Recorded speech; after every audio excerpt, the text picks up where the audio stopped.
What's up, guys? We are back. Today we're going over this project here again. Remember last week we had some issues with the machine, so this did not complete properly. I had to take it off of the machine, clean it up a little bit myself by hand, and now what I want to do is throw it back up onto the machine and engrave this top half like I had planned. But I want to show you guys how we would go about lining everything up so that it all matches up how it should. So if we go over to our easel file here, the first thing that we want to do is if you come up to this tab here over near the design, you have to click on this. This sets up your material. You can set up your X and your Y zero location. So all the way on this right lower corner, you can see that X and Y are set off of the front left corner of the material. So what we're going to want to do is switch that to the center of the material. So now all of our coordinates are going to come off the center of the material. Now, the actual size of the material, the thickness, none of that matters anymore at this point.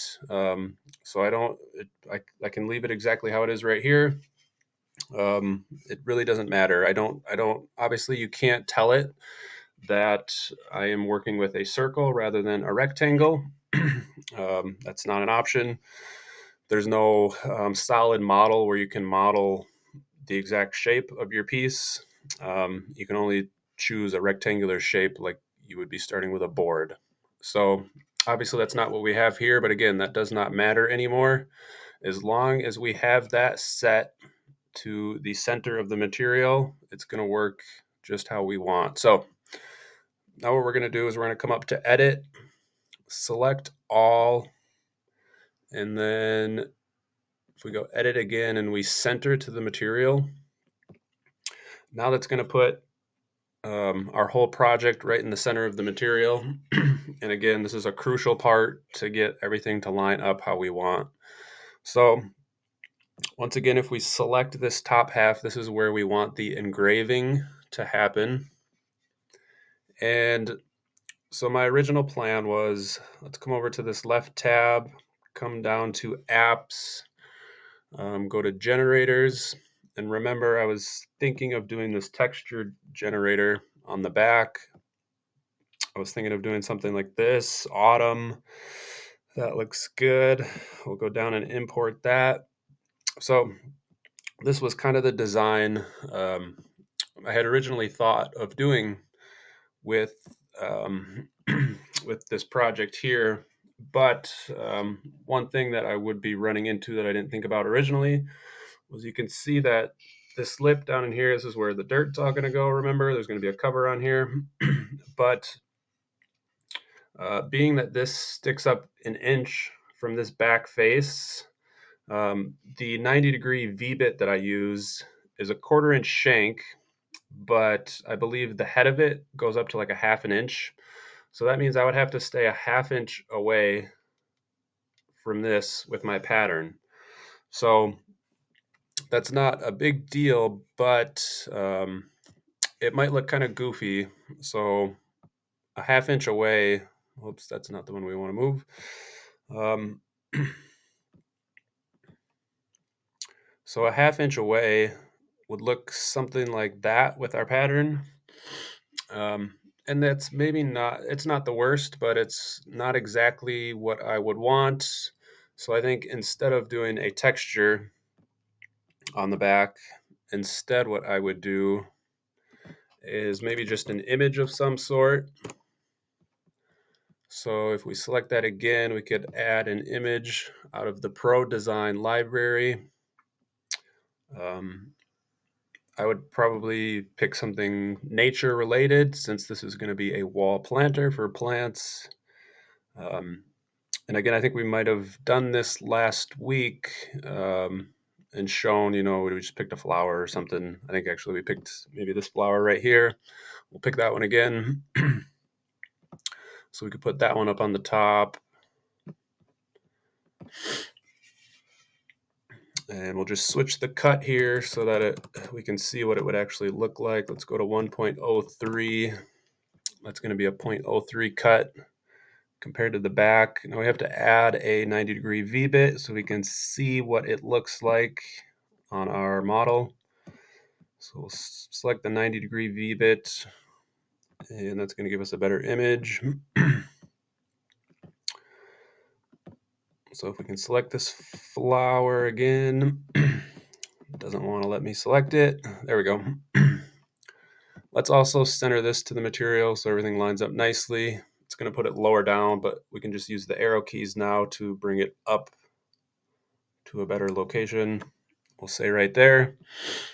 And let's wait for it to load on our model and see what that looks like. So I've kind of changed my mind with this whole project.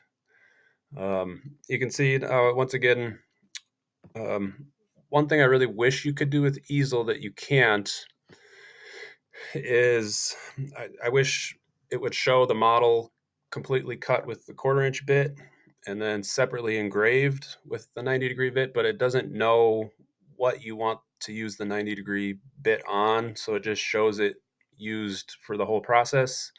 And obviously that makes the whole model look kind of silly, but is what it is. You cannot separate those two in Easel. I wish you could. But anyways, I have kind of changed my mind entirely on what I want to do with this project. So I think what I'm going to do is maybe make 2 of these. And I've decided that I actually just want to hand carve the top of this. So I'm just going to carve some type of pattern on my own with just, standard hand carving tools. Because I really like the look of something that's hand carved. And I'll show you an example of another project I did that I carved by hand.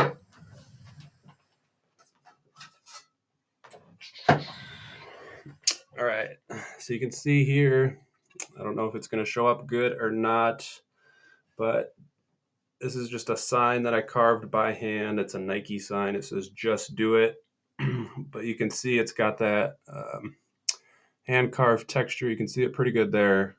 I want to do something like that on the back of these wall planters. So hopefully you guys can see that texture good. That's kind of I really like the way that looks. I love the look of that hand carved texture. And I think that is what I want to do instead with these wall planters now. So my goal here is to maybe cut a couple of these. Again, I'm still having machine issues. Hopefully I can get another one cut without any issues. But the goal would be to maybe do a couple of these, both the same pretty much, but I'll hand carve a different pattern in the back of both, and then maybe let you guys decide which ones you think are cooler, better, nicer. So that's kind of my plan right now with these wall planters. Again, this project is taking longer than we had hoped, but that is life. That's how it goes. So hopefully, I don't think there's much else to show you with getting everything lined up properly. The 2 things that you want to do, once again, is just to go into your material setup. You come down over here and select center instead of off the front left corner. That's going to give all of the XY coordinates off of the center of the material. And again, then what we would do is we would find the center of this right here. So remember that this was a 7-inch diameter circle. So all I would have to do is go 3.5 inches in both directions, find my exact center of this circle. And I could put, just with a pencil, you could put a little mark there right in the center. And then you can put this anywhere on the table. So at that point, what I would do is I would put double-sided tape on the back of this so that I can tape it down to the table that I'm going to cut on. And I can place it anywhere on the table. It does not matter where I put it, because again, we're going to be working off the center of the material. And what we're going to do is, to make sure we're exactly lined up, I would use my 90-degree V-bit, which again is the bit that I would be using to carve a pattern into the back anyways. And because that comes to a really nice point, all you'd have to do is make that mark in pencil right in the center of your piece. And then you would take the fine point of that 90-degree V-bit and you would line it up exactly with that mark that you made in the center. That would be your X, Y center. So again, this is all set at the beginning of a job. Either way, you tell it. Normally, you would, in most cases, set your X, Y, 0 location off the lower left corner of whatever board that you're working with. Again, we're not working with a full board. We're working with this. We would slap it up on the table. We would tell it that X, Y, 0 is right here in the center of the piece. And then everything is going to line up perfectly because of those two selections that we made. We selected everything to work off the center of our piece, and then we centered all of our design to the center of the material. So that is how you would go about getting everything to line back up perfectly with something like this. So hopefully that is helpful. Again, stay tuned. I'm going to make another one of these. Hopefully, I'm going to hand carve a pattern into the back of that. And then I want you guys to tell me which of the two you like better. So that's the goal. That's the plan. Stay tuned. Again, like, subscribe, comment if you can. I really do appreciate it. YouTube has been hating on me hard. I lost like 500 views over the last 2 days. For what reason? I don't know. YouTube is a hater. So if you guys can help me out, I always appreciate it. Hopefully, I'm helping you guys out with these tutorial videos. So thank you. Appreciate your time, guys. Have a good day and stay in touch. Stay tuned for what we're doing next. Thank you, guys.